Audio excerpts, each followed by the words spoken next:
অবিলম্বে সেলিনার প্রত্যেকটা স্টুডেন্টের বাজেট বাবদ যে টাকা আসে তিনি আত্মসাৎ করে খায়। তিনি হচ্ছে দুর্নীতিবাজ।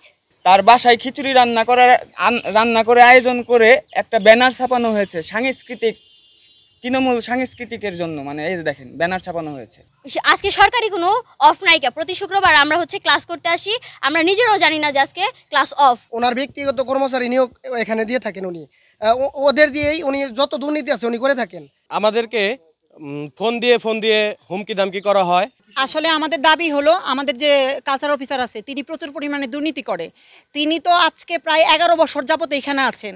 আমাদের জানা মতে কোনো সরকারি কর্মকর্তা বা যে কোনো অফিসারই থাক 3 বছরের নিচে একটা জেলায় থাকতে পারে না। তিনি তার রাজনৈতিক বল খাটিয়ে এবং কি আওয়ামী লীগের নেতাদের দিয়ে তিনি এখানে প্রায় 11 বছর রাজত্ব করছে এবং কি প্রত্যেকটা স্টুডেন্টের বাজেট বাবদ যে টাকা আসে তিনি আত্মসাৎ করে খায়। এবং কি আমাদের যতগুলা শিল্পকলার স্টুডেন্ট আছে আমরা সবাই অবহেলিত। যখন নাকি তার বিরুদ্ধে আমরা কথা বলতে গেছি, যখনই বলছি ম্যাডাম এটা অন্যায়কে অন্যায় বলতে গেলে তাকেই শিল্পকলা থেকে প্রতারিত করছে। তিনি একান্তভাবে কালকে রাত্রেবেলা আমাদের 9টার সময় গ্রুপে জানানো হয়েছে যে আজকে শিল্পকলা অফ থাকবে। তার নিজের কোনো ব্যক্তিগত কারণে সে নিজে শিল্পকলা অফ রেখেছে। এমনকি আজকে সরকারি কোনো অফ নাইকা, প্রতি শুক্রবার আমরা হচ্ছে ক্লাস করতে আসি, আমরা নিজেরাও জানি না যে আজকে ক্লাস অফ, কিন্তু তিনি কাল 9টার সময় হচ্ছে শিল্পকলা মানে তারা নিজে বলছে যে আজকে শিল্পকলা অফ থাকবে। আমাদের সাথে অনেক রুট ব্যবহার করছে। আমরা যখন এখানে আসছি তিনি আমাদের বলে তোমরা এখানে কেন আসছো, তো আমরা কি আসতে পারি না, আমরা তো এখান থেকে যাইতেও পারি, তিনি এই কথা কেন বলবো। তিনি হচ্ছে দুর্নীতিবাজ। আমাদের জন্য যে বাজেটগুলো আসে আমাদের বাজেটগুলো দেওয়া হয় না, কেন দেওয়া হয় না আমাদের বাজেটগুলো?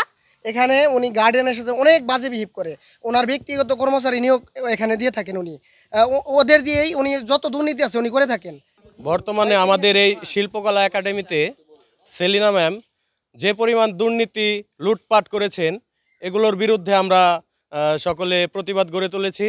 আর আমাদেরকে ফোন দিয়ে হুমকি দামকি করা হয়, আর এগুলোর সকল প্রমাণ আমাদের কাছে আছে। আর আমরা এখানে নিজেদের স্বাধীনতা মতো চলতে পারি না।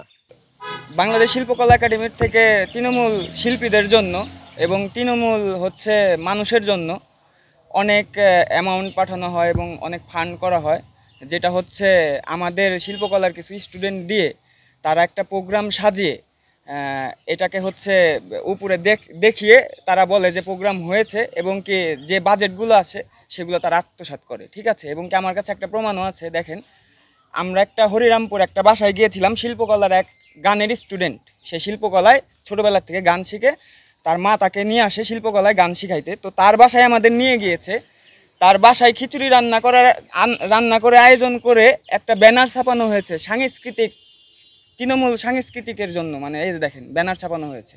ব্যানার ছাপিয়ে ওই বাসার মধ্যে খিচুড়ি রান্না করে আমাদের 5 জন শিল্পী নিয়ে সে ব্যানারটা শো করে একটা প্রোগ্রাম দেখে 2টা গান শিল্পকলার এক পেজ থেকে লাইভ করে আমাদের যে আর্থিক ফান্ড বা বাজেট, যা আমাদের যে ন্যায্য অধিকারটা সেটা থেকে আত্মসাৎ করে সে আমাদের এটা বঞ্চিত করেছে। শিল্পকলার কোনো অ্যাকাউন্ট নাই, যত শিল্পকলার বাজেট আসে সব তার পার্সোনাল অ্যাকাউন্টে চলে যাবে। কেন তার পার্সোনাল অ্যাকাউন্টে থাকবে এই টাকাগুলো?